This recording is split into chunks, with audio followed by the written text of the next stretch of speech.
안녕하세요, 북선 카페 여러분. 자, 오늘은 사료를 보는 아시아사 강독을 이제 해볼까 합니다. 자, 요 사료도 보는 아시아사 강독은 제가 한 5, 6년 전에 여기 책만 가지고 이제 단독 강독 강의를 한 적이 있거든요. 그래서 예전에 강독 강의 내용을 보셔도 되고, 올해 거 이제 처음으로 공부해 보신 분들은 요 강의를 좀 들으셔도 될 것 같아요. 자, 요거는 사료를 보는 아시아사 개정판을 해가지고 할 텐데요. 개정판 내용이 쭉 제가 한번 봤는데, 어, 전에 있는 내용하고 뭐 큰 차이는 없어요. 예. 왜 개정판이라고 이름을 갖다 붙였는지 모르겠는데, 여기 편집 부분만 좀 약간 좀 깔끔하게 됐다? 그 정도? 그리고 뭐 사료가 몇 개 더 이제 추가됐다는 거 외에는 큰 차이가 없거든요. 그래서 뭐 개정판 없는 분들은 그냥 예전에 원판 보셔도 크게 무난할 것 같아요. 예. 그리고 이제 여기에서 강조 걸 내용들은 여기 보시면 뭐 중국사도 있고 일본사도 있고 동남아시아사도 있고 인도사도 있고 그런데 이거는 뭐 일본사, 동남아시아 이런 것들 기타사는 빼고 중국사 부분만 이제 좀 보고 이렇게 할 거 진행을 해볼게요. 예. 그래서 여기 이제 사료들이 되게 많은데 제가 그 사료를 다 읽지는 못해요. 그래가지고 이게 어떻게 나가냐면 그 중간에 이제 중요한 부분만 좀 약간 강독하고 나서 발췌독 한 다음에 그 밑에 있는 그 내용 부분을 이제 강독하고 그런 식으로 진행을 하겠습니다. 그리고 가끔보다 이제 내용이 없는 내용도 있죠. 뭐 굳이 읽을 필요 없는 내용들은 그냥 내용만 그렇게 보고 이렇게 강독하는 식으로 진행을 할게요. 그래서 예전 강의들은 제가 거꾸로 이렇게 강독을 했거든요. 역행을 했는데 요번에는 고대사부부터 해서 중세사 이런 식으로 해갖고 이런 시간적으로 이렇게 해갖고 차례대로 이제 강독을 해볼까 합니다. 그래서 사회부는 아시아사는 이 중국사 부분에서 어느 정도 이제 예문은 많이 나오죠. 뭐 가진론이나 이런 것도 여기에서 나왔고요. 그래서 한번 이제 뭐 한 번씩 좀 읽어보는 것도 상당히 좋을 것 같아요. 이 부분은요. 자, 그럼 이제 나가겠습니다. 제가 이게 스캔본인데 예전에 제가 사회부는 아시아사 개정 전에 것도 있어요. 그래서 있는데 제가 개인적으로 볼 때 이게 이게 더 나은 것 같아. 이게 그 개정판 스캔본이 좀 진하지가 않거든요. 예. 그렇지만 이제 봐도 이제 알 수는 있어요. 예. 그래서 전 거보다는 좀 약간 잘 돼 있지 않은 것 같은 않은 것 같지만 일단은 보는 데는 거의 지장은 없으니까 일단 이제 이렇게 보시면 될 것 같고. 자, 그럼 이제 요 목차 부분이 있는데 여기 이제 목차부터 한번 볼게요. 자, 여기 중국 고대사 부분 있고, 그 다음에 여기 중국 중세사, 이렇게 이제 있고, 그 다음에 근세사, 이렇게 있는데, 근세는 송원대를 하는 것 같고, 그 다음에 중국 근세 2 해가지고, 명청 관련된 내용 있고, 그 다음에 넘어서 쭉 해서 이제 명청시대 때 내용들이 쭉 있거든요. 예. 그래서 이렇게 있는데, 명청시대에 있는 내용이 좀 약간 추가되는 느낌이 들었어요. 예. 그 다음에 이제 중국 근현대사 관련된 내용이 있어요. 그래서 이 중국 근현대사 쭉 내용도 있죠. 예. 그래갖고 이렇게 있고 이렇게 쭉 이렇게 진행이 됐습니다. 예. 그래서 이제 있고 그 이해는 일본사 관련된 내용인데 일본사는 요즘에 2년마다 한 번씩 나오고 그러더라고요. 그것도 근현대사 중심으로 나오기 때문에 제가 이제 별도로 이제 여기는 강동은 안 하지만 따로 보고 싶은 분들은 근현대사 중심으로 좀 봐주시는 것도 좋을 것 같아요. 예. 그래서 이렇게 그냥 묵차는 봤고요. 자, 그 다음에 넘어가서 자, 몇 페이지 펴보시면요. 개정판 기준으로 얘기하는 겁니다. 자, 21페이지 펴보세요. 자, 여기 보면 이제 최초의 왕조가 있는데 최초의 왕조가 이제 어떤 왕조죠? 예, 하왕조죠. 하왕조. 예, 전설상 하왕조고요. 여기 이제 보시면 알겠지만 보통 이제 사마천의 사기에서 보통 첫 부분이 하분기예요. 하분기. 예, 첫 부분이 이제 뭐냐면 그 하분기가 아니라 제가 말 잘못했어요. 예, 오제분기죠. 오제분기. 그래서 보통 전설시대 사망오제라고 하는데 사망을 믿을 수 없다 해가지고 이 오제분기부터 시작되죠. 그래서 그 당시 이제 항제, 전옥, 제곡, 제요, 제순 이렇게 이제 해갖고 쭉 연결되잖아요. 오제분기가 항제, 전옥, 제국, 뭐 에어핀 없어요. 예. 중요한 건 아니지만, 예. 재순 이렇게 이제 연결돼 있고 이들이 이제 자기 자식들에게 넘겨주는 게 아니라 성향을 나죠. 예, 성향. 그래서 뛰어난 현명한 사람들 선택해갖고 넘겨주잖아요. 이걸 성향이라고 하는데 나중에 위진남북조 시대 들어가면 이런 것들이 이제 일종의 왕조가 교체할 때 성향이라는 형식으로 이제 해가지고 하고 그리고 고려에서 조선 넘어갈 때도 성향이라는 형식으로 해갖고 이제 넘어갔잖아요. 자, 그래도 이제 이런 식으로 하는데 이제 문제는 제요, 제순을 이렇게 넘어갈 때 요순 넘어가고 순이 이게 선택한 사람이 누구냐면 그 당시 이제 그 우라는 사람이 있어요. 우. 근데 우는 치수 사업을 잘해가지고 이제 인정을 받았고 이제 이렇게 됐거든요. 근데 이 우 때부터 우는 선양이라는 방식으로 왕위를 이제 세습한 게 아니라 뭐냐면 여기 이제 자기 아들인 걔한테 그냥 세습을 시키죠. 예. 그래서 요때부터 우부터 하왕조로 이제 보고 있죠. 예. 그래갖고 이제 근데 보통 이 하왕조에 대한 그 근거가 되는 유물 유적이 안 나왔기 때문에 중국을 제외하고는 이 항저우 역사실 실제로 본 사람이 별로 없죠. 예. 그래서 이제 하라는 글자가 명확하게 나와 있는 그때 유물 유적이 나왔으면 되는데 비슷한 유적들이 나왔기 때문에 이게 없어. 그래서 아직까지는 하는 전설상 왕조고 실제로 역사적으로 실존하는 왕조는 아직까지는 이제 상당하다 이렇게 이제 기억을 해두시면 돼요. 그래서 그 앞부분에 이제 관련된 내용인지 우와 관련된 내용이죠. 그래서 이제 요가 죽고 이제 순이 등호하고 또 우가 이제 즉위하는 그런 내용도 있는데 그래서 이제 우는 치수 공사를 잘해가지고 그 당시 그 순후부터 그 당시 이제 왕의 세습을 받았다 그 내용이에요. 예. 자, 그래서 왕의 세습이 아니라 왕으로 이제 선택받았다 그 내용이거든요. 자, 그래서 우에 관련된 내용인데 우리가 우가 뭐 했고 우리가 다 할 필요 없잖아요. 예. 그래서 그냥 넘어갈게요. 자, 그러면 여기에서 이제 내용을 이제 보겠습니다. 자, 일찌감치 각골문과 은어의 발굴로 인해서 그 실제를 인정받는 상과 달리 자, 이 실제라는 것은 역사적으로 존재를 했다는 거야. 예, 실제. 자, 그래서 하왕조의 실제를 둘러싸고 오랫동안 논의가 끊이지 않았다. 그래서 하보기에서는 하와 공기에서는 사마천은 경전을 근거로 하왕조를 신뢰할 수 있다고 주장했지만 연구자들 중 일부는 하의 경우 각골문의 상처나 하나고 읽혀지는 문자가 발견되지 않았죠. 이게 결정적이에요. 그래서 아직까지 실제를 인정할 수 없다고 매우 엄격한 잣대를 대기를 했다. 자, 그러나 1959년 이래 지금까지 점차 발굴이 지속되어 이디든 문화를 비롯해서 얼리투이라고 하죠. 보통 중국어로. 그래서 많은 고고학의 문화가 발굴되었고 문학? 고고학 문학? 고고학 문학이라는 말이 좀 약간 그러네요. 고고학 유적 이렇게 해야지 좀 많이 됐거든요.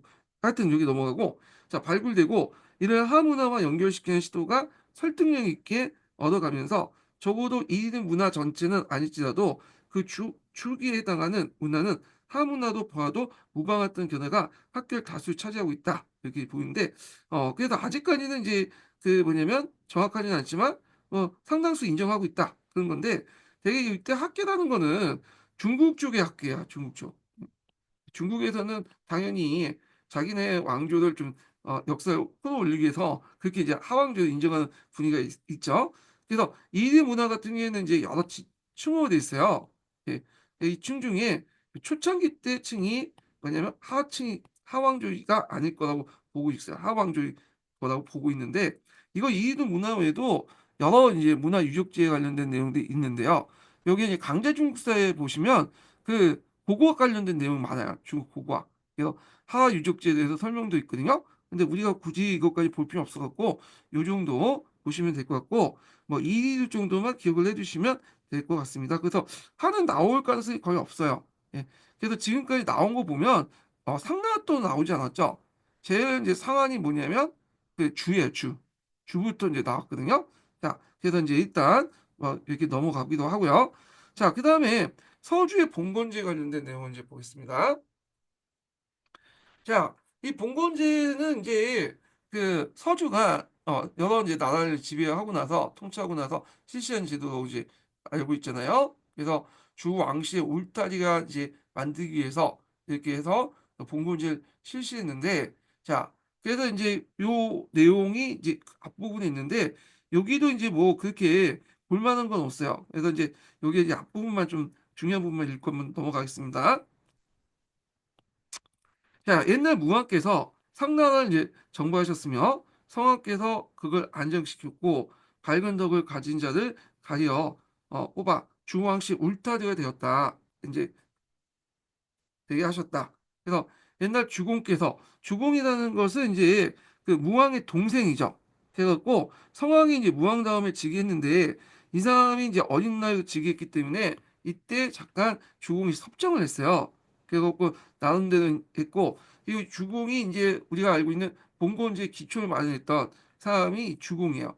그래서 주공은 상당히 이제 그 유교에서 상당히 뛰어난 그 뭐냐면 사람을 인식하고 있죠. 자기가 충분히 성황을 제끼고 왕이 될 수 있는데 분에도 있음에도 불구하고 끝까지 성황을 보좌했고 그다음 상감의 남을 또 진압했고 주공 그 뭐냐면 봉건제 같은 것들을 만들었기 때문에 되게 유교적에서 이상적인 사람을 이제 인식하고 있는 사람이 이 주공이죠.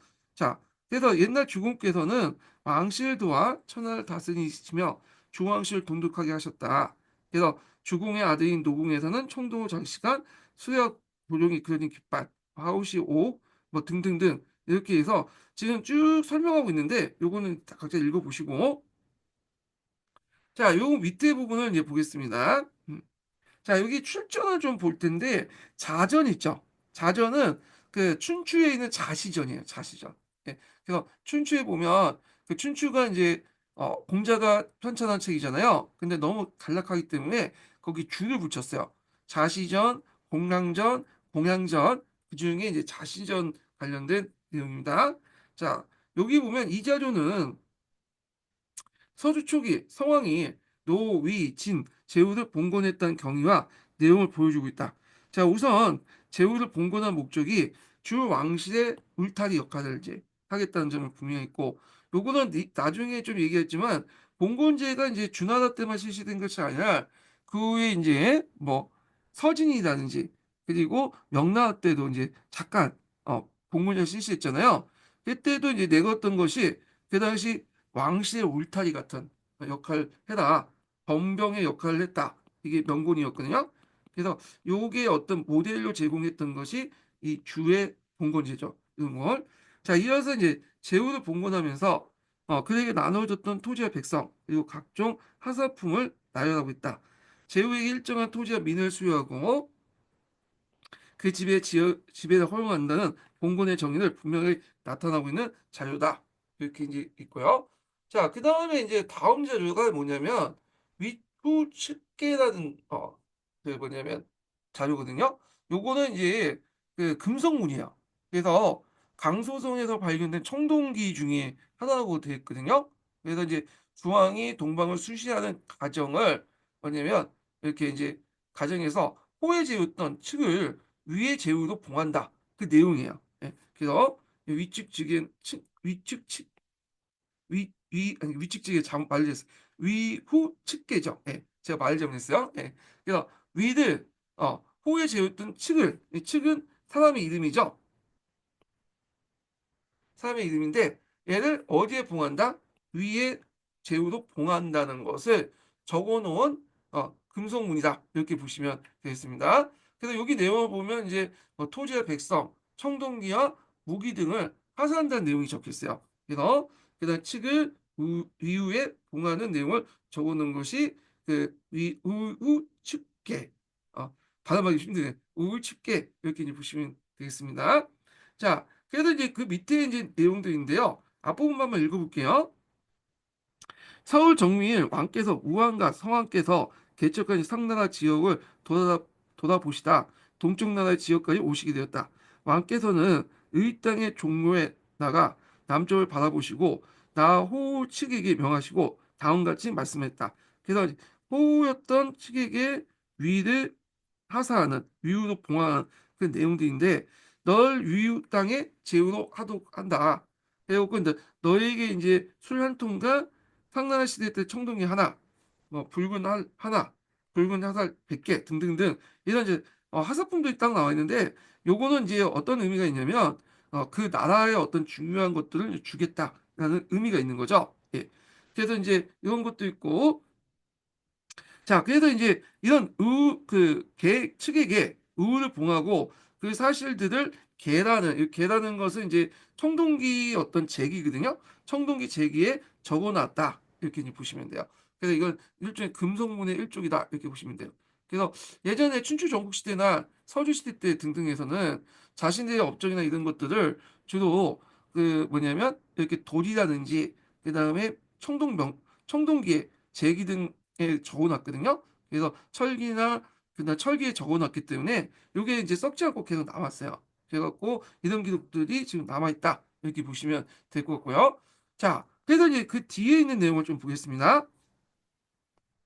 그래서 여기 보면 이제 의후 위후 측계는 강소성 당도형에서 출토됐던 청동기 중에 하나다. 일종의 청동기에 적혀있던 금속문이다. 이렇게 보시면 되겠죠. 자, 여기에서 적힌 명문, 그러니까 청동기에 적혀있는 그 명문에는 주왕이 동방을 순시하는 과정에서 호의 제후였던 측을 의의 제후로 봉한다라는 명하고 이와 함께 토지와 백성 그리고 청동기와 무기 등을 하사한 내용이 적혀있다. 그래서 앞서 살펴본 자전, 종공, 사년조의 내용과 거의 동일한데 기존의 문헌 자료에 언급된 봉건의 장면이 1차 자료인 금문에 의해서 확인되었던 의미한다. 나름대로 의미가 있다는 거죠. 그래서 앞에서 언급했던 그 자료 있죠. 요 자료는 2차 사료죠. 이게 자시전 같은 경우에는 요 사료 시기와 한참 뒤에 춘추 전국시대 때 쓰여진 거잖아요. 자, 그리고 이 실제로 춘추 전국시대 때, 그러니까 전국시대 때 쓰여진 것이 자시전이었는데, 실제 전국시대 이후에도 이제 가탁되었고, 이게 정확하게 쓰여진 시기는 정확히 모르거든요. 예. 그런데 이 2차 사료가, 하고, 요 1차 사료가, 입증, 그 1차 사료가 뭐냐, 일치한다는 거는 요 앞에 있는 2차 사료의 어떤 신뢰성을 부여해 준 거죠. 이게 사실적으로 사실 부합하다는 걸 보여주는 거잖아요.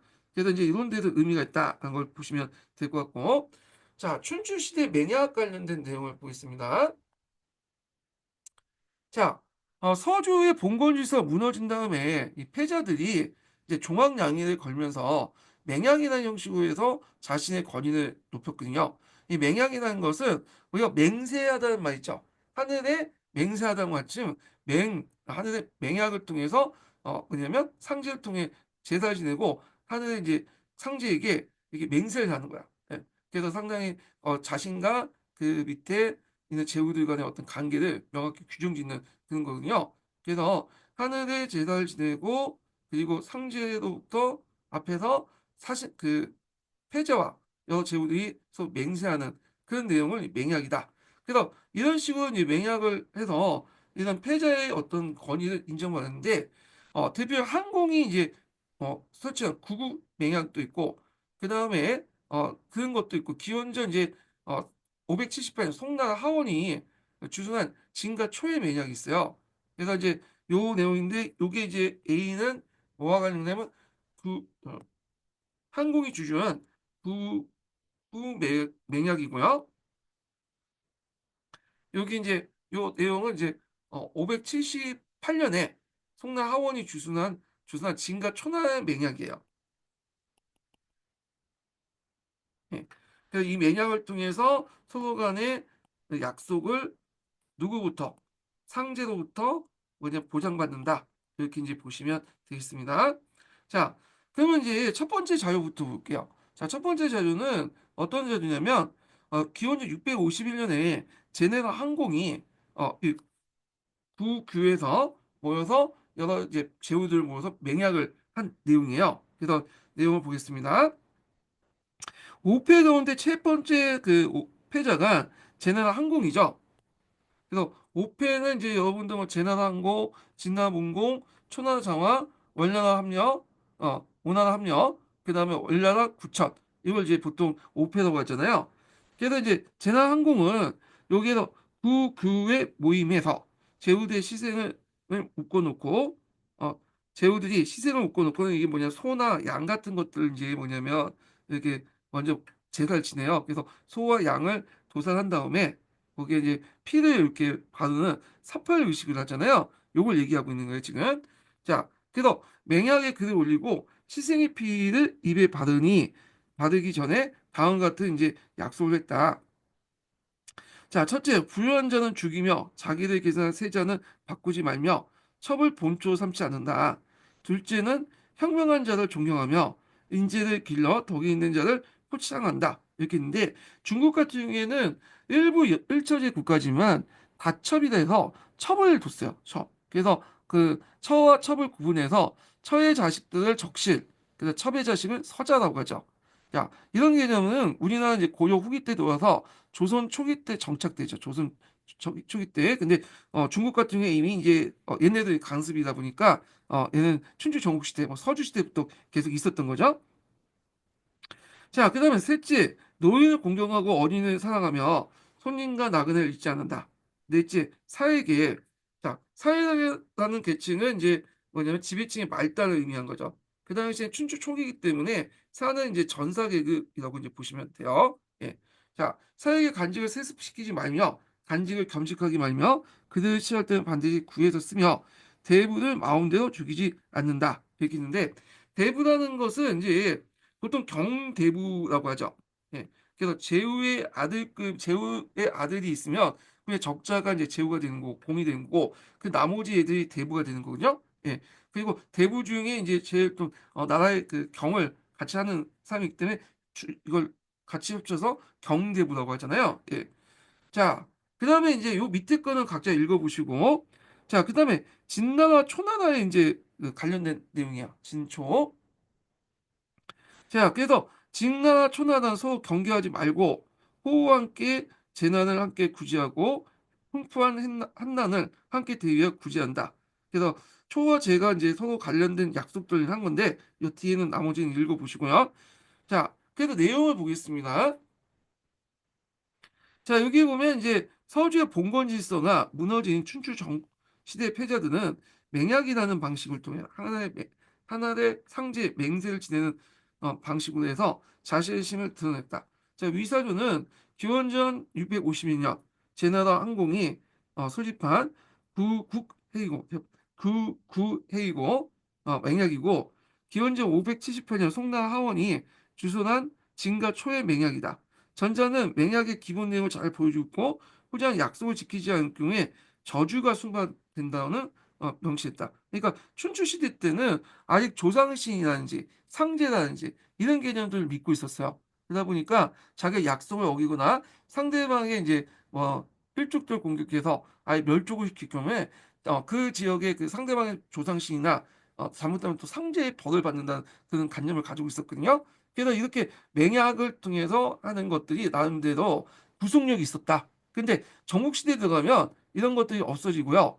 그 다음에 이제 이 맹약이라는 것도 중원의 국가들끼리는 좀 통하긴 하는데, 이게 이제 병방에 갈수록 이제 통하지 않는 거고 있군요. 근데 이제 요 밑에 진과 초의 맹약에서 볼 때 진초는 이제 보니까, 일종의 진은 중원 국가고 초는, 여기 이제 저쪽 병방에 있는 국가들이 하겠는데, 병방은 상대적으로 맹약 이식이 있긴 있는데 이게 잘 통하지 않아요. 이게. 예.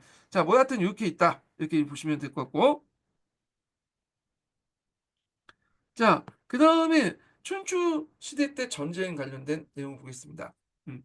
자, 요거는 이제 뭐와 관련된 내용이냐면 춘추 시대 때 이제 뭐냐면 전쟁 모습을 기록한 거예요. 그래서 노나라하고 진나라, 초나라 이 구대, 그러니까 노나라 성공 때 진나라, 초나라 구대가 이제 싸우는 모습들을 이제 그린 건데요. 자, 이 춘추 시대 때는 주로 어떤 사람들이 싸웠냐면 귀족 출신들, 그 사계층 있죠. 사가 중심으로 싸웠어요. 사가 이제 그 당시 주로 전차 병으로 쓴 이제 출연했고 보병은 그 보조적인 존재였죠.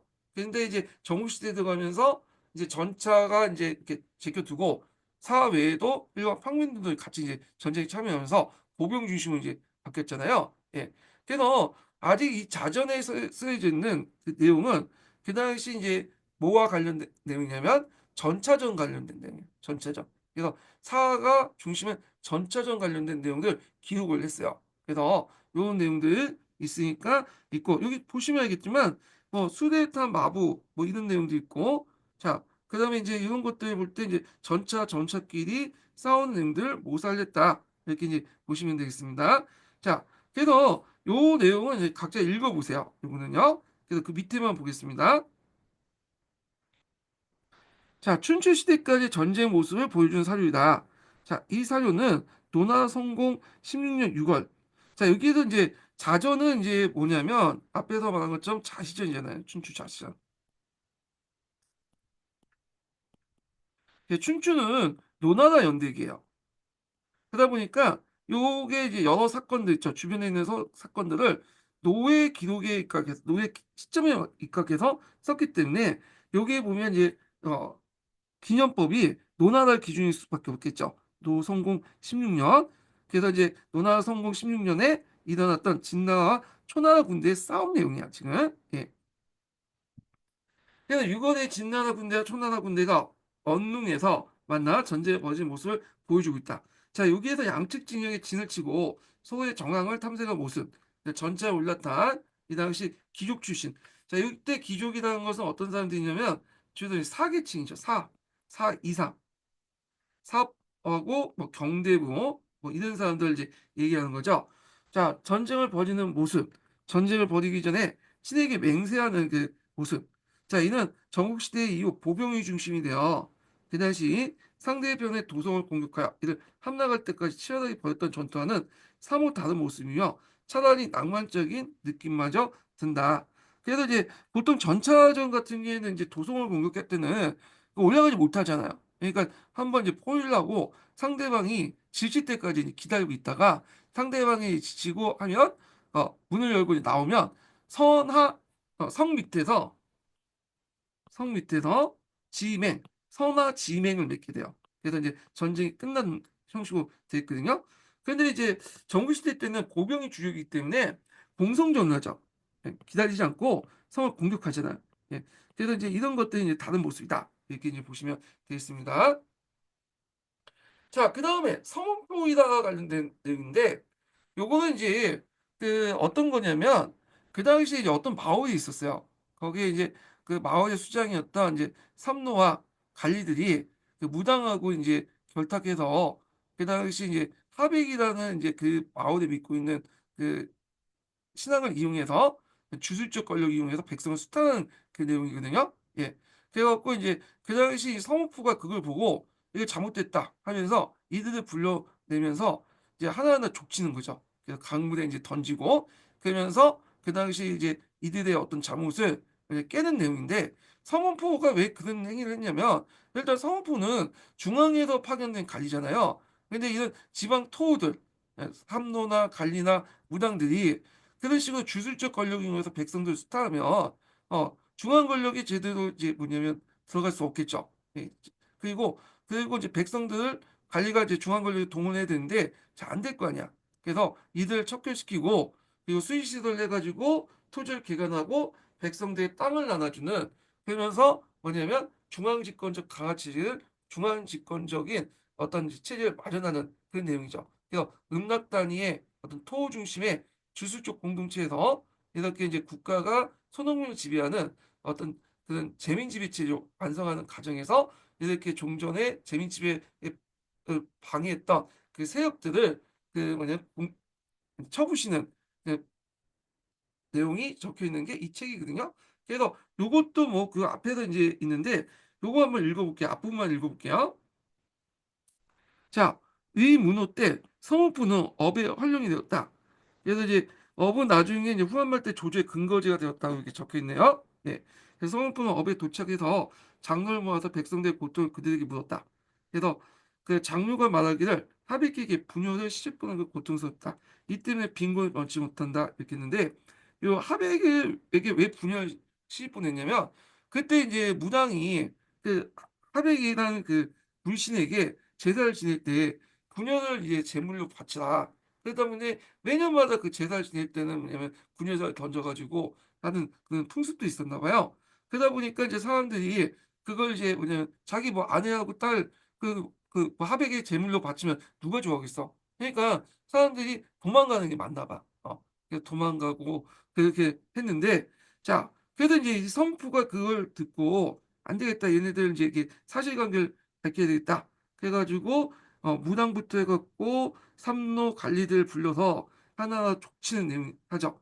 그래서 결국에는 이제 성부가 그 의식을 금지시켰다. 그리고 이제 그 마지막 부분이 중요한데, 자, 그때 이제 성부는 백성을 증거해 12국을 개척하고 강물을 이제 끌어들여 농지를 개간했더니 밭이 모두 잘 경작됐다. 자, 요거는 이제 전국시대 때 범법 관련된 내용 중에 하나이죠. 범법의 공통적인 게 뭐냐면 수지시설을 만들어서 학물지를 개척해서 그 토지를 백성들에게 분급을 해주는 거야. 그래서 이 밑에 있는 민들을 중앙 권력에 편입시키죠.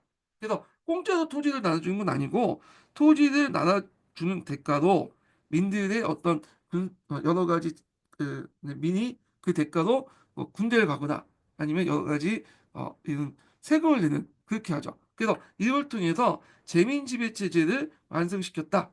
그래서 종전의 춘추 때까지는 이렇게 국가가 있고 중간에 음란 공동체가 있고 그 다음에 밑에 민이 있는데 그 국가는 은납 공동체를 이제 바탕으로 한 거죠. 은납 공동체도 그 안에 또 뭐 구, 도, 비읍 이렇게 이제 또 누층적으로 구성되어 있잖아요. 자, 그래서 이제 중앙 집권을 강화되면서 요거를 없앨 필요가 있겠죠. 그래서 요걸 없애는 과정에서 나타난 것들이 여기인데 그 당시 은납 공동체를 지배하는 그런 이런 주술적 세력을 쳐부셔야지 국가가 민을 직접 통치를 할 수 있는 거죠. 자, 요 내용을 기록한 거다. 이렇게 보시면 되겠습니다. 자, 그래서 이제 그 밑에 사료 내용을 보겠습니다.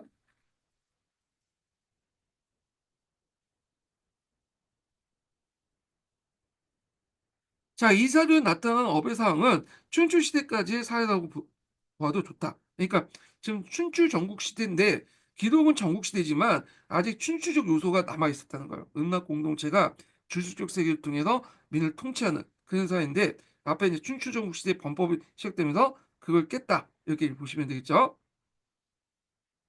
자, 삼노와 관리들이 결탁한 무당들이 하백을 이용한 주술적 권력으로 백성들을 수탁했다. 그래서 이런 상황은 도시에서 사람이 떠나고 백성을 빈곤해진다는 말에서 드러났듯이 국가 권력의 안정을 저해한다. 약간 맹단하고는 좀 다르긴 한데 화백은 어디에서 너희 많이 들어봤죠? 예. 고주목 신화에서 들어봤잖아요. 유아부인의 아버지가 하백이잖아요. 예. 그래서 이게 우리나라 독자적인 신보다는 중국에서 이제 했던 하백신이 있었는데 이때 기록이 남길 때 그때 이제 우리가 이제 그 시대 물신 같은 거 물을 숭배하는 그 신이 있었는데 이걸 하백이라는 이름으로 적어놓은 것 같아. 예. 자, 이러한 모순을 해결했던 것이 서문표의 정치인데 그는 수의 시설을 통해서 수의 시설은 앞에서 뭐죠? 시비거죠. 예. 거는 이제 상대적으로 이게 운하예요, 운하. 운하인데 평상시에 운하를 이용했다가 운하에 물을 가둬 놓잖아요. 이렇게 물기를 만들고 그러니까 여기에서 이제 빼가지고 술 만들어가지고 농사에 이용하는 거죠. 운하 겸 수의시설 이렇게 보시면 돼요.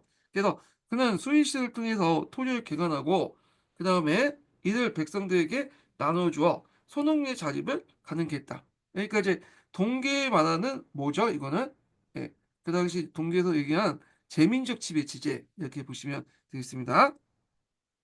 자, 이른바 주술적 공동체적 권력에서 손흥민이 기초한 국가 지배 체제의 확립을 보여준 사료다. 이렇게 보시면 되고 수시시설 관련된 내용은 예전에 한번 시험문제 나왔어요. 그래서 요거 좀 파악을 해두시고요.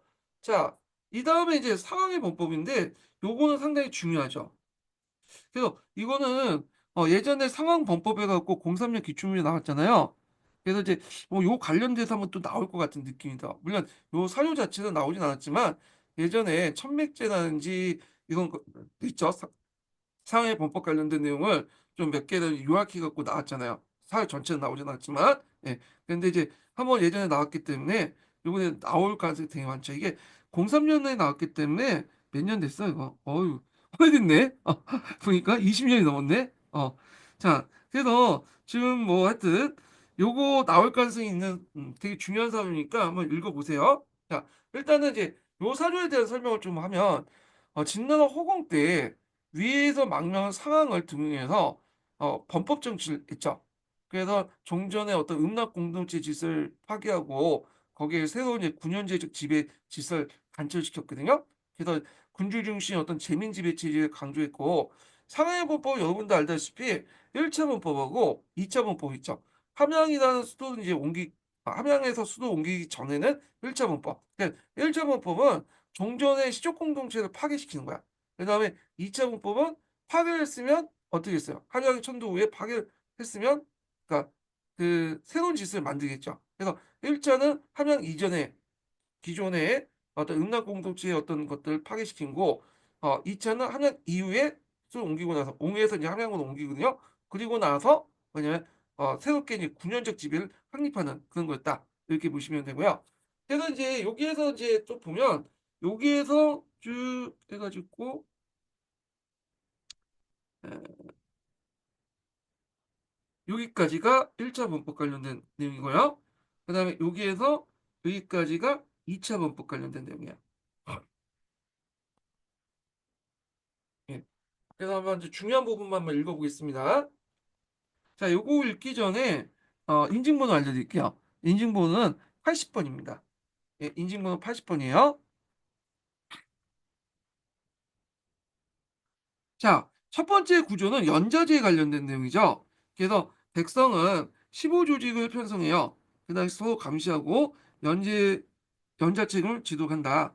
그 다음에 범죄자를 고발하지 않는다면 요참을 처하고 고발하는 자는 적에 참사한 자와 같이 상을 내리며 범죄자를 숨기는 자는 적을 항복한 자와 같이 똑같이 뭐냐면 처벌한다. 이렇게 있거든요. 자, 여기에서 뭐 이제 그 15제 같은 게 여기 설명돼 있네요. 어, 그 당시 열집을 단위로 한 말단 행정 조직이다. 그러니까 상호 감시 체제라고 보시면 돼요. 그래서 기존의 이제 항종 공동체에서 서로 인지상정이라는 게 있잖아요. 근데 이런 걸 깨고 이렇게 감시하면서 서로 이제 뭐냐면 종전의 항종 공동체 유대감을 파괴시키는 그런 행위를 한 거죠.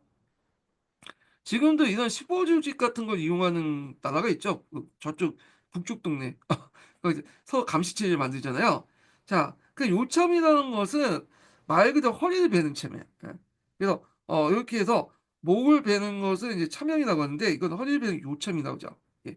그래서 이제 이렇게 있고 그리고 이제 이게 요참이란 말은 이제 그 무슨 저 마속 요참인가? 하여튼 있는데 기억이 안 나. 하여튼 넘어가고요. 그 다음에 여기 보면 분가 정책이 있어요. 그래서 보통 이제 그 당시에는 철기 생산이 일반화되죠. 네, 철기 농기구가 일반화되면서 종전의 음락 공동체의 어떤 집단 농법이 아니라 이제 공동 경제가 아니라 가중심의 개별 경제로 넘어가야 돼요. 그래서 이 가라는 건 보통 부부하고 저기 자녀까지 하면 5인 기준으로 이제 볼 수가 있겠죠. 예. 그래갖고 이렇게 분가를 이제 시켜야지 국가 입장할 때는 세금을 더 빨리 걷을 수 있고 더 음락 공동체를 더 붕괴시킬 수 있기 때문에 이런 분가 정책을 했던 거죠. 예. 그리고 이제 한 집안에 성인 남자가 2명 이상 있으면 분가하지 않을 경우에는 수전액을 그 수에 따라 추가하여 분배한다. 이렇게 있는데 자, 요걸 이제 해석은 분가하지 않으면 그 세금을 2배로 징수한다라고 이제 해석하는 사람이 있는데 자, 아니면 또 이제 뭐 여러 가지 해석도 있었어요. 그러니까 이제 여기는 이제 뭐냐면 세금을 더 징수한다. 그 정도만 받아들이시면 될 것 같아요. 너무 깊게 나가면 안 돼. 여기에서 이제 고대사 자료가 그렇지만 이게 이제 뭐 우리나라도 그렇고 서양사도 그렇고 중국사도 그렇지만 고대사 사료가 그렇게 많지가 않아요. 그리고 너무 짤막해. 남아있는 게. 그래서 해석의 여지가 많아. 근데 우리가 이제 이 해석을 하나하나 꼼꼼히 볼 필요 없겠죠? 그냥 여기에서는 요 주위에 있는 것만 그냥 봐두시면 될 것 같고. 자, 그 다음에 여기 보면 궁국을 세운 자는 그 공의 다소에 따라서 작을 받으며 그다음 이렇게 있는데 이걸 무슨 제라고 하죠? 공공수작제라고 하죠. 그래서 이걸 통해서 뭐냐면 비천한 출신에도 뭐냐면 많은 국공을 세우면 귀족까지 될 수 있다. 능력을 더 우선시 여긴다. 이렇게 보시면 돼요. 자기라는 거는 기존에 사계층만 받을 수 있어요. 사 이상만. 근데 이 사 이상 받았던 작을 밑에 있는 민까지 확산시켰다. 이렇게 보면 당연히 의미가 있는 거죠. 자, 그래서 사사의 싸움을 벌인 자는 각기 그 경중에 따라 크고 작은 형벌을 받는다. 이렇게 있고요. 그 밑에 있는 내용은 이제 각자 읽어보시고, 자, 그 다음에 작 관련된 내용들 보면, 뭐냐면, 공공이었거나 군사적 공헌이 없으면, 군사적 공헌이나 뭐, 국가의 큰 공헌이 없으면, 아무리 귀족 가문이라도, 종실 가문이라도, 뭐냐면, 귀족 신분을 누릴 수 없다. 그 내용이야. 그리고, 신분이 낮더라도, 뭐냐면, 국공을 이제 많이 사면, 다시 등업할 수 있다. 뭐, 그런 내용인데, 자, 그래서 이제 여기에서 이제 요 관련된 내용은 이제, 있는데, 한번 읽어보겠습니다. 그래서, 종실이라도 군공이 없으면 귀족의 신분이 누릴 수 없다. 자기 등급에 정하여 신분의 존비를 명확히 구분하고 이때 이제 신분의 존비라는 것은 내가 이제 얼마큼 나라에 공을 했는가를 따라서 결정이 되는 거죠. 그러니까 능력주의 사회로 넘어갔다고 이제 보시면 되고 그래서 내가 높은 지위에 오르면 그만큼 높은 자극을 받는 거고 그 다음에 이제 그 정택이라든지 이런 것도 그냥 많이 받고 노비도 많이 받고 그런 거죠. 근데 그 제한이 우리가 생각하는 기속주의가 아니라 내 노력에서 성취주의에서 이제 신분이 결정되는 거다. 그래서 그 성취주의에 따라서 노비 소유, 의복의 종류, 그거에 이제 정해지는 거죠. 예. 자, 그래서 있고, 공이 있는 자는 명예와 영광을 누리고, 공이 없는 자는 비록 부유해도 사치스러운 생활을 할 수 없다. 그래서 신분이 이제 세속이 아니라, 이제 성취에 의해서 결정된다. 그래서 그때 결정한 큰 기준은 얼마나 군대에 가서 큰 공을 세우냐. 요 관련된 내용이다. 이렇게 보시면 되겠습니다. 자, 그 밑에는 이제 어떤 내용이냐면, 요거는 이제 여기까지가 1차네. 여기 1차요. 요건 이제 무슨 내용이냐면, 뭐 임용시랑 거의 관련이 없지만, 사람들이 이제 공부했거든요. 근데 그 당시 법을 지킨다는 걸 그 당시 생각을 못했어. 네? 그냥 규정은 있지만 예전에 그냥 무시하고 그랬거든요. 자, 그래서 자기가 이제 와서 이제 법을 지킨다는 걸 이제 좀 보여주기 위해서 뭔가 그 전에 법을 공부하기 전에 어떤 액션을 했냐면 사람들에게 어떤 이제 그 도성 남문 앞에 나무를 세워놓고 그걸 옮기는 사람에게 금 50금을 주겠다고 약속한 거야. 그래서 사람들이 50금이면 대단한 거 아니에요. 이게 무슨 말 같은 소리냐 하면서 농담이겠지 뭐 등등 하니까 어떤 사람이 에라 모르겠다 한번 옮기다 보자 해서 옮겼는데 곧바로 50금을 준 거야. 어 그래서 이걸 왜 이런 행위를 했냐면 내가 지금 말하는 거는 헛소리가 아니다. 신소리가 아니고 내가 말한 대로 이렇게 약속을 지키겠다. 사람들에게 믿음을 주는 거죠. 명령에 대한 믿음. 그리고 이걸 바탕으로 해서 법을 공포하고 그 법에 따라서 엄격하게 이제 집행을 하게 된 거죠. 예. 자, 그 내용은 이제 그 중간 국제전략에 적어놓은 거예요. 그 에피소드를. 자, 그 다음에 이때 이제 수를 이제 어디로 옮기냐면, 함양에, 웅에서 함양으로 이제 옮겨요. 함양. 그래서 이때부터 2차 개혁을 하게 되죠. 1차 개혁 같은 경우에는 주로 이제 뭐냐, 기존의 시속 공동체, 은락 공동체를 파괴시키는 데 주 목적인다면, 이 함양을 옮긴 2차 그 개혁 때는 새로운 질서를 또 만들어야 되잖아요. 그래서 군연제적 질서를 뭐냐면 만드는데 초점을 맞췄다. 이렇게 보시면 되겠습니다. 그래서 재민지배, 군연제적 어떤 지배 질서를 만드는데 초점을 맞췄고요. 여기에서 이제 웅인데, 함양은 기억을 해 두셔야겠죠. 진나라 때 수도예요. 네, 진호공 이후의 수도인데 함양이 이제 어디 부근이냐면 간중 부근이에요. 간중. 간중은 역대 이제 뭐냐면 그 왕조의 수도이기도 하죠. 그래서 요 함양 부근에 이제 장안도 있고 대흥성도 있고 대흥선이 이제 순화 때 대흥선이 당나라 때 장안이잖아요. 한나라 때 장안도 있어요. 네. 그러니까 요 함양 부근에 거의 대부분 장안이 몰려있다고 수도가 몰려있다고 보시면 돼요. 이때 장안, 대흥, 그러니까 당나라 때 장안 여기 뭐 그 한나라 때 장안 다 요 항양 부근에 있는 거야. 예. 그래서 오늘날 서안 부근에 있는 거죠. 그래서 서안은 역대 왕조의 수도였다. 예, 진나라 때 수도이기도 하고 그 다음에 서주시대 호경도 요 부근에 있고요. 그 다음에 또 수나라 때 대흥성도 있고 부근에 또 당나라 장안도 대흥성 이어서 이제 이름 바꾼 거죠. 자 부근에 있다 이렇게 기억을 해주시면 될 것 같고요. 자, 그래서 이제 거기 내용을 보면 분가 정책을 더 가속화시킨 내용이 있어요. 그래서 백성들에게 부자 형제라도 한 방에 그거한 것을 금하고 그러니까 종전에 이제 분가 정책을 더 가속화시켰다고 보시면 되겠죠.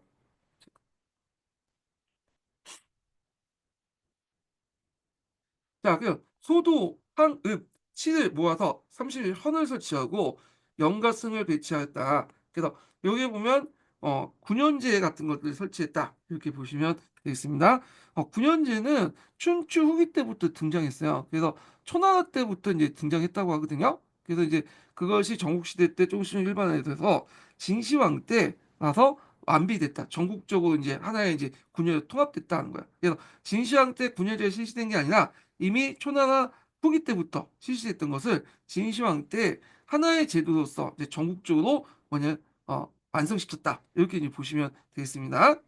자, 그 다음에 예전에 한번 나왔던 게 뭐냐면 천맥제죠. 천맥제. 그래서 이 천맥을 어떻게 해석하냐에 따라서 이제 뭐냐면 여러 가지 의미가 있는데 이거는 제가 예전에 그 기본 강의 시간 때 도표 그려가면서 정리하면서 이제 뭐냐면 해석을 했어요. 그래서 두 가지 이제 의미로 해석했는데 일본학계에서는 이걸 뭐라고 해석하냐면 토지를 분급해줬다. 당무지를 있는 것을 토지를 분급했다. 이렇게 이제 해석하고 있고 중국에서는 이걸 토지 원래 가지고 있는 사유지를 추인해 줬다. 이런 설이 있어요. 토지 분급설과 추인설 두 가지가 있거든요.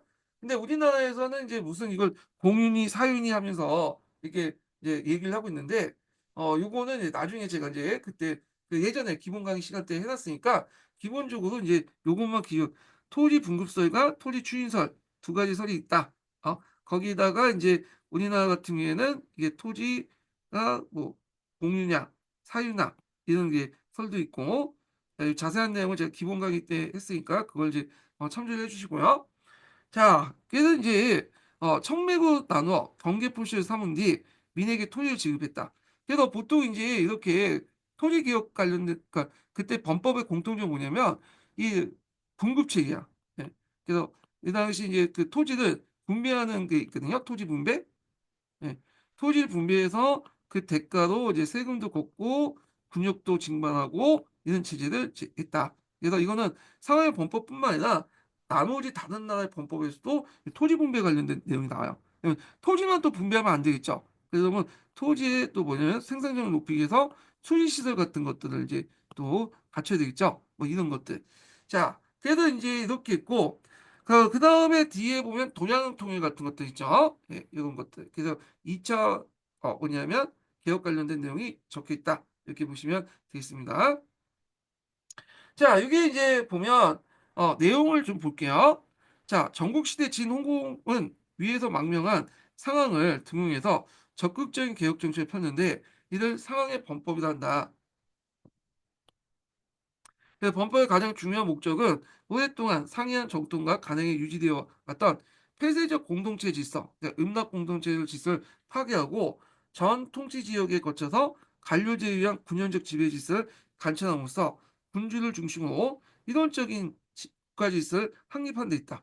여기에서 이제 동계에서는 이걸 뭐라고 얘기하냐면 재민 지배 체제 강화 이렇게 얘기죠. 재민 지배 체제 강화.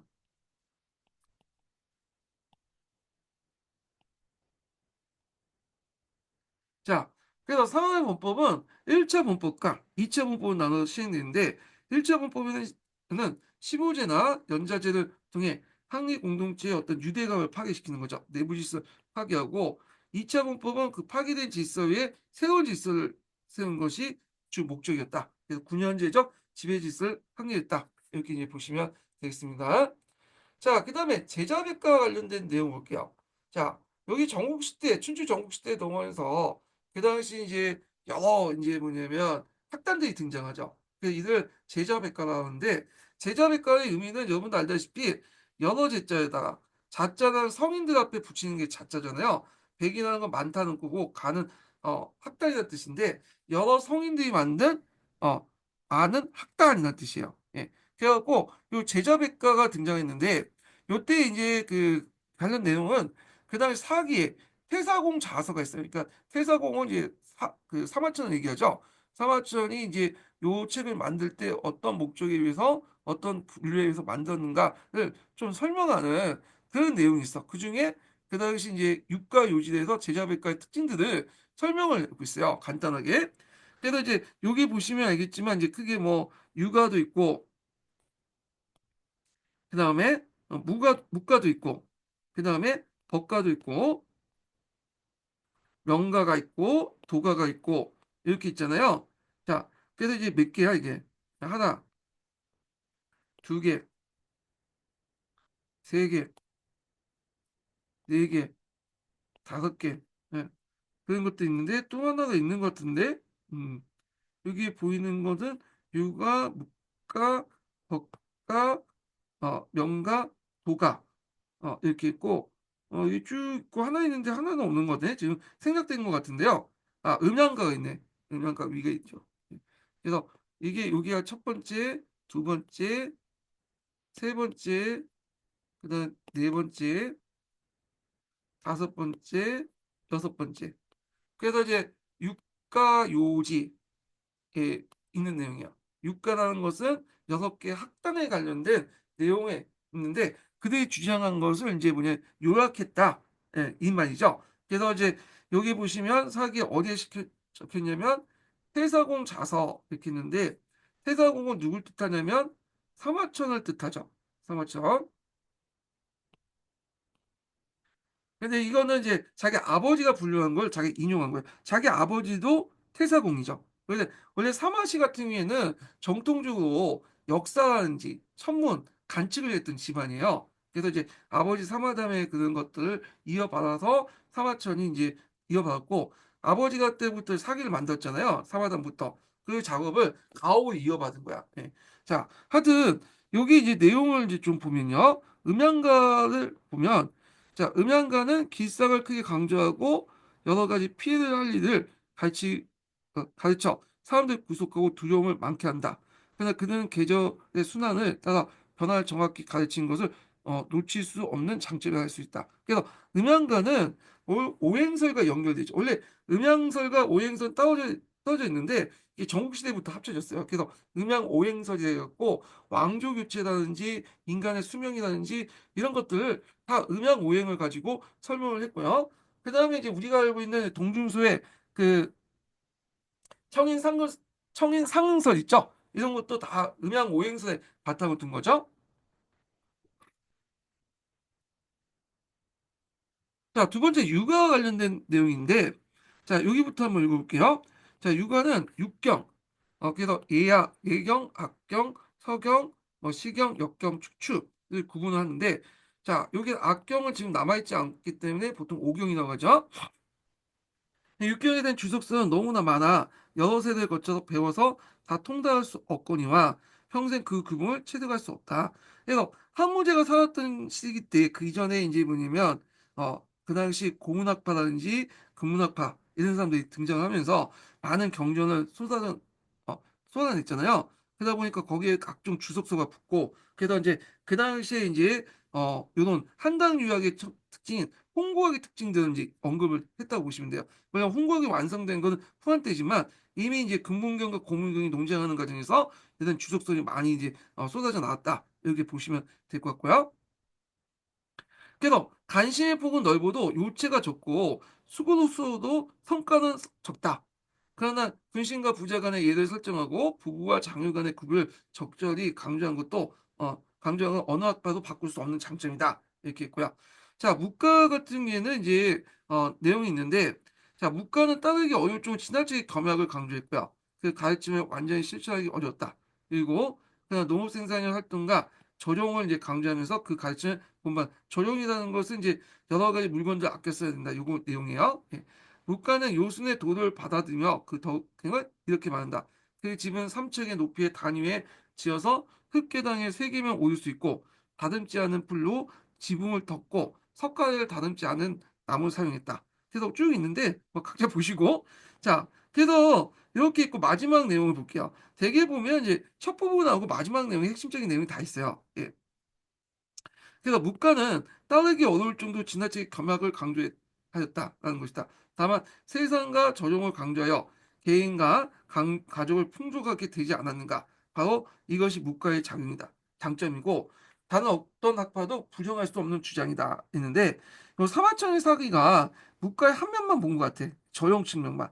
아, 그런데 여기에는 뭐 개인과 가족을 풍족하게 하지 않은가 하는데 그 당시 이제 문과는 가족을 부정하죠. 결혼제도 부정하고 네, 이게 유교적 관점에 있어서 문과를 접근한 것 같고요. 그러니까 지금 우리가 보이는 문과의 특징하고 그 사마천이 생각하는 문과의 특징은 또 다를 수가 있어요. 그때 당시에는 그 자기 나름대로 이제 문과를 접근해서 바라본 거니까 지금 우리가 생각하는 뭐 한의중이라든지 동계라든지 거기에 나는 제자백과의 각 학파의 특징하고 꼭 일치한 건 아니라는 거 그렇게 좀 파악을 해주시고 자, 여기에 법과 관련된 내용이 있죠. 법과는 친소도 구별하지 않고 기천도 따르지 않는다. 모든 사람이 똑같이 법을 형평성에 딱 맞게 법을 적용하기 때문에 친한 사람을 친하게 여기고 높은 사람을 높이며 보편적 도덕을 파괴한다는 거야. 자, 그래서 이제 기존의 어떤 신분 질서를 파괴한다. 가족 제도를 파괴한다. 이렇게 이제 해석할 수 있죠. 자, 이것을 일시적으로 따를 수 있으나 오래 이용할 계책은 아니다.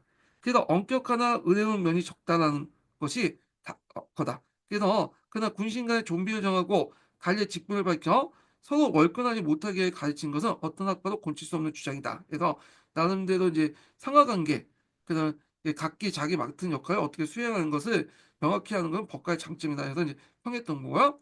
자, 명가인데 명가는 이제 뭐 하는 거냐면 중국 같은 경우에는 이제 상당히 그 말 자체가 논리적이지 못하죠. 그래서 주어, 서수, 목조가 왔다 갔다 하고 허사도 많고 그런데 이제 명가 같은 이런 그 중국의 약점을 극복하기 위해서 상당히 뭐냐면 논리에 맞춰 갖고 이제 말을 하는 것을 하는 거죠. 이 명가가. 예. 그래갖고 이렇게 이제 하는 이유가 뭐냐면 상대방을 이제 격파할 때 이 말의 논리성이 되게 중요하잖아요. 그래서 이게 이 명가가 그런 역할을 했다. 이렇게 보시면 되겠습니다. 자, 그래서 명가는 지극히 세세하고 엄밀한 논리를 강조하여 사람들 하여금 오히려 그 의미를 이해할 수 없게 만들며 오로지 용어에 매달리면서 그 실체에 놓치게 된다. 뭐 백마비마서 같은 것도 있잖아요. 그래서 백마는 말이 아니다. 왜 백만이 말이 아니겠어요? 백만은 작은 개념이고 말은 큰 개념이잖아. 근데 백마와 말이 똑같다는 식으로 얘기하면 큰 개념과 작은 개념을 동일시 여기는 거죠. 그러니까 백마는 말이 아니고 말의 일종이다라는 것이 정확한 말이라고 하는 건데 우리 입장 볼 때는 좀 이해가 되는데 그 당시 사람들은 이게 무슨 말인지 이해가 안 되는 것 같아. 그래서 이제 이렇게 적어놓은 거고 그래서 이제 그들은 명칭에 맞는 내용을 추궁하며 상호 부합 여부를 잘 따지는 점도 자세히 살피지 않으면 안 된다. 뭐 이렇게 있고요. 자, 도가는 이제 뭐냐면 사람들의 정신을 하나로 모으고 보이지 않는 실체와 조화되는 행동을 가르치며 만물의 풍요로운 자족을 강조했다. 그래서 뭐 무의자연, 도법자연, 그래서 자연의 도를 따라 뭐 이런 내용 있잖아요. 예.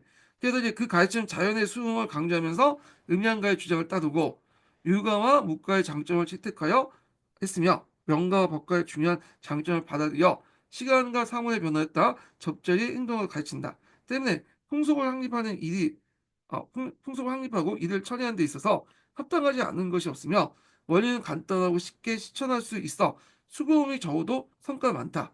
도가는 무의를 주장하면서 또 하지 않는 것이 없다라고 말하는데 그 가르침은 실천하기 쉬우나 그 말은 이해하기 어렵다.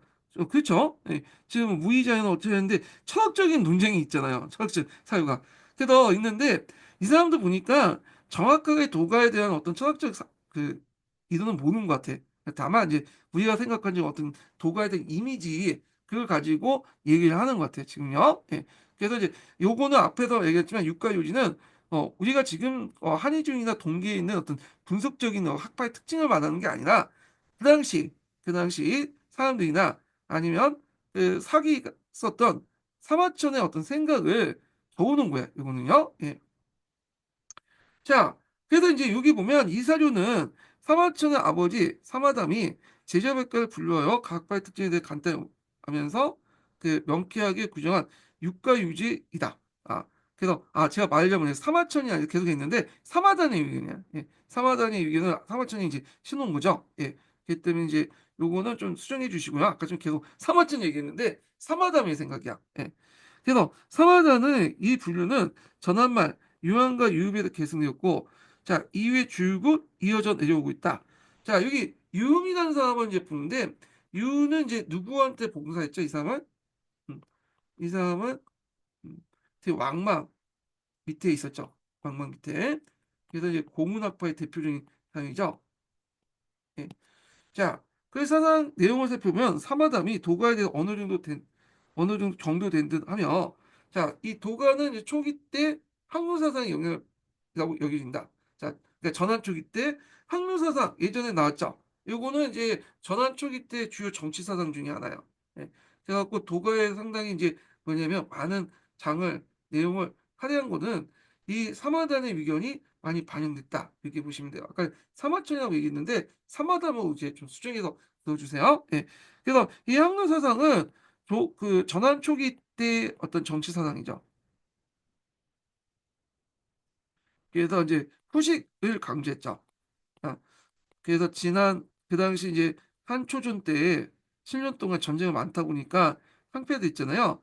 백성들 후식을 이제 강조하고 그 다음에 아무것도 하지 마라. 무의를 이제 강조하는 그런 사상이 항로 사상인데 노장 사상하고 법가 사상이 결합됐던 거죠.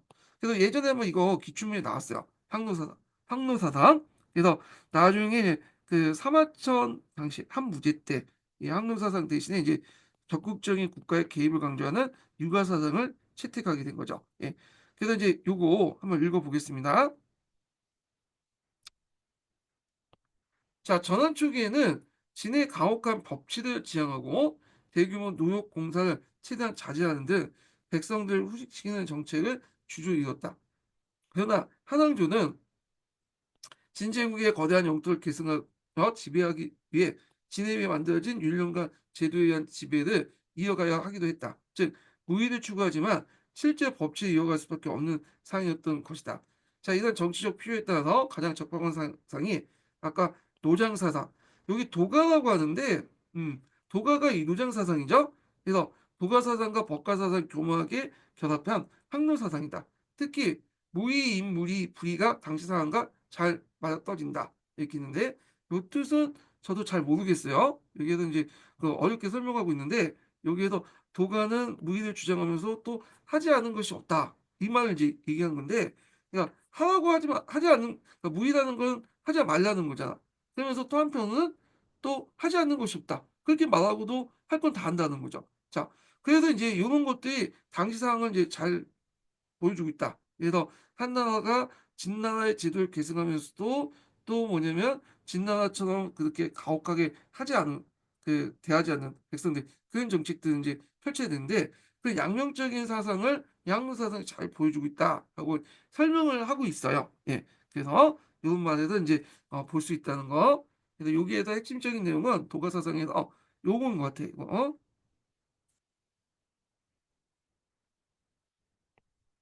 그래서 쭉 있는데 요 관련된 내용들. 음. 요게 있거든요. 도가는 무의를 주장하면서도 하지 않는 것이 없다고 말하는데 그 가르침을 실천하기는 쉬우나 그 말을 이해하기는 어렵다. 그 가르침은 허와 무를 근본으로 삼고 자연과 시간의 변화에 순응하는 행동 원리를 제시한다. 그래서 이제 허의 무의와 그다음 인의를 합쳐놓은 말인데 제가 이제 정확하게 이제 사상사를 전공하지 않았기 때문에 자 하여튼 그 정확한 뜻은 모르겠고 여기에서 항로사상이 여기가 연결된다 이렇게 보시면 되고 그래서 이제 그날 사마담이 이렇게 높게 평가한 것은 그 당시 한초 때 항로사상 유행과 연결돼 있다. 요것만 좀 기억을 해두시면 될 것 같아요. 요것만. 자, 그 다음에 이제 통일전쟁에 필요한 필요성의 역설을 이제 좀 보겠습니다. 자, 요거는 이제 어떤 글이냐면, 여시춘추에 적혀 있는 거예요. 여시춘추는 그 진나라 때 여부리가 있죠. 그러니까 진시황의 아버지라고 하는, 생부라고 하는 이 여부리가 이게 뭐냐면 편찬한 책이기 때문에 종전의 전국시대의 여러 문헌들을 바탕으로 해서 편찬했다고 보고 있어요. 예. 그래서 이제 거기에 있는 내용인데, 전국시대 때에 전쟁이 많잖아요. 예. 그래갖고, 결국에는 이제 전쟁을 어떻게 하든 중지시켜야 될 거 아니에요. 예. 그래갖고 이제 그때 문제는 전쟁을 어떻게 중지시키고 평화를 하냐. 평화라는 것은 만료할 수 있어요. 우리가 뭐 평화는 만료할 수 있잖아요. 근데 그 지금까지 역사를 볼 때 평화는 만료 이루어진 게 한 번도 없어. 어, 언제 있죠? 힘으로 끝나는 거죠. 그래서 평화는 말로 시작하지만 실제 평화의 완성은 힘에 의한 거야. 이거는 그 역사적 사실이에요. 이거는 진짜 우리가 이상적으로 계속 지금 뭐 평화 통일 뭐 어쩌고 통일하지만 시험 만료 있게 하는 게 아니라 실질적으로 다 이게 심에 의한 이게 심이라는 것이 이제 그 경제적 심도 있고 군사적 심도 있고 여가 심도 있겠죠. 그래서 심에 의한 통일이었는데 그러면 전국시대 때 이렇게 각국이 이제 싸우잖아. 어. 그러면 서로 이제 싸우고 막 하면 당연히 이들 싸움은 나쁜 거죠. 전쟁을 해 갖고 많은 사람이 죽고 그러잖아요. 그런데 이제 요때 전쟁은 나쁘지만 그 전쟁 중에서도 의로운 전쟁은 좋은 거라는 거야. 이 의로운 전쟁이 뭐냐? 이거는 서로 이제 이 전쟁을 통해서 뭐냐면 평화를 이루기 위한 전쟁. 이걸 의로운 전쟁이죠. 그래서 의로운 전쟁을 내세워서 그 당시 이제 그 전쟁을 그치고 하나의 힘에 비해서 통일된 그 평화를 이루는 전쟁. 이게 이제 의로운 전쟁이야. 예. 그래서 이 의로운 전쟁 관련된 내용을 얘기한 거야. 그래서 말로 평화는 말할 수 있지만 평화를 종식시킨 건 힘이다라는 논리죠. 강력한 힘에 의해서 그냥 다른 힘을 억압할 때 우리가 이제 뭐냐 진정한 평화를 이룰 수 있다. 그리고 그런 이제 평화를 이루기 위한 전쟁을 의로운 전쟁이 난다. 이렇게 이제 보시면 되겠죠. 예. 자, 그래서 이 의로운 전쟁을 통해서 뭐냐면 전국을 통일된다. 그래서 그걸 누가 하냐? 당연히 이제 여시춘추를 보니까 이건 진나 때 그잖아요. 그러니까 진이 이제 의로운 전쟁을 수행한다라는 거 얘기한 거죠. 그래서 의로운 전쟁의 개념들을 옛날 상황 때부터 쭉 찾아내갖고 기록을 했어요. 예. 그리고 나서 그 의로운 전쟁, 지금 전국 시대 때 의로운 전쟁은 결국 누가 수행한다? 여기 진이 수행한다. 요걸 이제 얘기를 하고 있는 거예요. 예. 그래서 요게 내용이 되게 많기 때문에 각자 읽어보시고, 요 밑에 부분만 좀 보겠습니다. 자, 전국시대에 접어들면서 국가 간의 전쟁이 끊임없이 일어나고 그로 말미암아 수많은 사람들의 목숨을 잃었을 뿐만 아니라 엄청난 전쟁 비용이 투입되었다. 자, 국가에서는 전쟁을 승리하기 위해서 백성들을 철저하게 장악하고 호족을 등록시켰으며 자, 그 다음에 이들로부터 최대한 세역을 부과하고자 했다. 자, 결국에는 결과적으로는 열악한 삶을 지속되면서 전쟁에 대한 염증이 커질 수밖에 없고, 그래서 그 당시에 많은 지식인들은 뭐냐면 적극적으로 전쟁을 반대하는 주장했죠. 그래서 묵자 같은 사람은 비공 사상을 주장했잖아요. 예. 그래서 이게 평화 사상이죠. 그 묵자 같은 경우에는 특징이 뭐냐면 전쟁을 공격한 공성전은 안 해줘. 도와주지도 않아. 그렇지만 자기가 방어하는 데는 와가지고 도와주죠. 자, 그래서 이렇게 평안을 주장했는데 자, 근데 이 평안하는 건 아까 전에 얘기했지만 이게 말로 하는 게 아니죠. 그러니까 말은 할 수 있어. 말로 할 수 있지만 평안을 끌어내려면 결국 힘이 필요한 거야. 그래서 평화는 말로 시작되지만 결국은 힘에 의해서 끝난다는 말이 여기에서 이제 있는데 그 힘은 누가 갖고 있냐? 그럼 군사력이죠.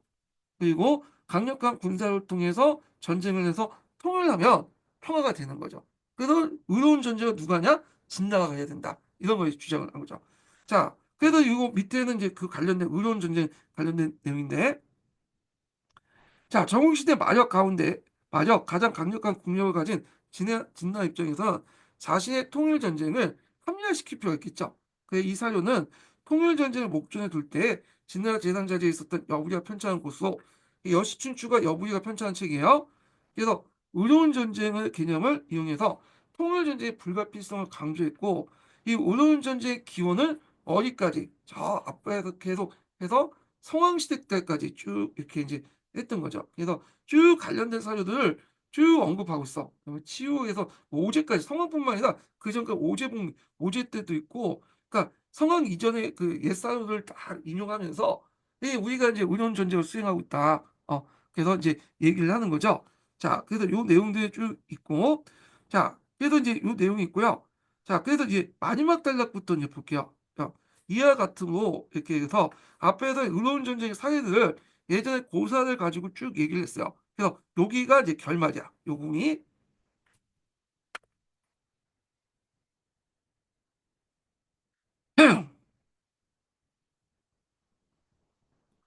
제가 말 잘못했는데, 아, 여기 성왕시대 때인가? 예, 아니, 성왕이라는 말이 여기인데 말 잘못한 게 아니네. 예, 헷갈렸어, 제가. 옛날 성왕들은, 요때 성왕이라는 것은 준하 때 성왕이 아니라 예전에 이제 뭐냐면 뛰어난 왕들을 총칭한 거야. 요 앞부분은 여기 옛날 준하 때 성왕을 얘기한 거고요. 예. 그래서 같은 거지만 좀 의미가 달라요. 예. 자, 성황대는 위로운 전쟁을 할지언정 전쟁을 없애려고 하지 않았다. 전쟁이 참으로 위로운 전쟁이라면 포악한 군주를 멸하고 고통에 시달린 백성들을 해방시키게 되니 백성들이 기뻐한 것이 마치 호자가 인자한 부모를 대한 것 같고 굶주린 자는 만난 음식에 대한 것 같다. 그러니까 예전에 이제 뛰어난 왕들이 전쟁들은 포악한 군주를 없애는데 위로운 전쟁 했고 그걸 통해서 평화를 이뤘다는 거죠. 예.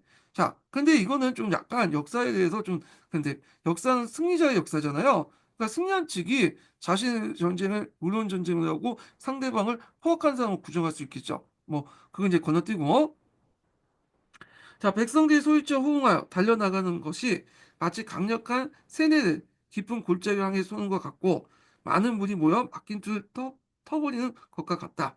자, 이러한 상황에서 보통의 군주라도 백성을 붙잡아 두지 못할 터인데 하물 폭군이 어떻겠는가? 뭐 이렇게 있는데 그래서 이제 폭군을 쳐부시기 위해서는 의로운 전쟁이 필요하고 결국 의로운 전쟁을 통해서 평화는 이루어진다. 이렇게 이제 말을 통해서 이루어진 게 아니죠. 힘을 통해서 이루어진다. 이렇게 이제 보시면 되겠고요. 자, 그래서 그 당시에 이제 천추 시대 때 각 파에 이런 이제 그 논리 중에 하나가 뭐냐면 전쟁을 어떻게 끝마치고 그 평화를 이룰 것인가 하는 그 논쟁도 있었어요. 그래서 이거는 강제 중국사에 잘 적혀 있거든요. 한번 이것도 관련돼서 시간 되시면 한번 봐주시면 될 것 같고요. 자, 그 다음에 이제 밑에 이제 군현제 실시 관련된 내용이 있는데 이건 상당히 중요하죠. 제가 중요하다는 거는 기출에 많이 나오기 때문에 중요한 겁니다. 그래서 진나라 때 이제 군현제를 실시할까, 그 다음에 뭐, 아, 군현제를 실시할까, 그 다음에 그 뭐죠? 봉건제를 실시할까, 그 논쟁을 했는데 진시황이 결국엔 군현제를 그 채택했다. 이사의 말을 듣고 그 관련된 내용이에요. 예. 그래서 이 부분은 지금 시간이 좀 됐기 때문에 다음 시간에 이 부분부터 해보게 하겠습니다. 자, 오늘 강의 들으느라 수고하셨고요. 다음 주에 뵙겠습니다.